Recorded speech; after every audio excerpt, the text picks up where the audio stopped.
Today I'm going to try to draw another tower, among other things, in Tavira, Portugal. Why, oh why, you may be asking, am I drawing another godforsaken tower? Is it because it's the only thing I kind of know how to draw?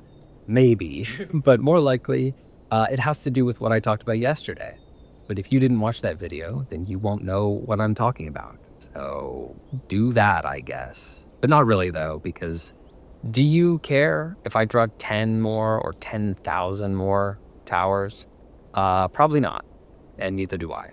So let's get to it. In all seriousness, I really am going to try to limit the towers going forward. We've had a lot this week, and it's only Wednesday. Anyway, as you can see, this is sort of a strange reference outside of the tower, with all this roof texture, and especially with the stack of tiles in the foreground. I really did not know what to expect with this, but I knew that I didn't want a repeat of yesterday. I didn't want the tower to speak for the entire scene or take away from any of the other elements. Naturally, it still is a focal point.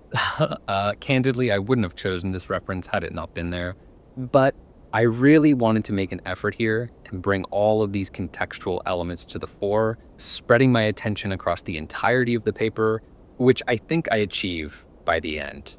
Most notably, I spend a lot of time with the tree. I've come to understand that I can, in fact, draw a tree from time to time, but not when I'm in a hurry or when I leave it to the end. I can suggest a tree under those conditions, but given all that stuff I just said, that won't suffice. So before I do anything, I draw that tree. I'll add to it a bit before the end, but for all intents and purposes, this is my tree, and having it complete so early on is a relief, to say the least. Following that, I work my way over to the tiled rooftops that sort of cut this scene in half. On the top, I have the tower that I'm pretty accustomed to drawing, and on the bottom, I have a bunch of crap I really don't want to talk about or think about. But before any of that, I'm working through these tiles. The shape of the rooftops together was pretty straightforward, but the angle of the tiles is what really caught my eye. As you look into the image, you can see less and less of the shape of the tiles, and they turn into pretty simple lines. Unfortunately, it didn't make much of a difference how observant I thought I was being, because by the end of this, my tiles all become a bunch of messy lines. At the start, I had a good thing going, but once I began to shade some parts of the tower, I realized that my rooftops, they just didn't follow suit, which bugged me. But in hindsight, that was so dumb, and I hate that I thought that, because I ruined them, and I don't have a clue how I'd go about fixing them. From beginning to end, you'll see exactly what I mean. Oh, and real quick, if you're still here and you're new to this channel, consider subscribing so you don't miss out on my snail's pace progress. Wouldn't that be sad? And if you're old here, I hope you've already liked the video and left a kind and/or constructive comment for me. That would be great. Something I noticed today was my consistent use of hatching, which is a little unusual for me considering I kind of hate hatching. But regardless, I felt that it made the most sense for this scene, for a reason I can't articulate. So the tree has some hatch marks in the darker areas rather than a bunch of scribbly lines, I think for the better. The roof, too, but for the worse. And the tower, for a mixed result. This, I think, gives the entire drawing a look that I've not yet experimented with. It's pretty sharp and pretty straight, and I'm not sure if I like it. In some areas, it definitely looks awful, but irrespective of that, it made me realize that it's a skill I've kept at arm's length, and I really shouldn't. I think I avoid it because I'm scared of the results, and even more scared of those results not really budging for some time.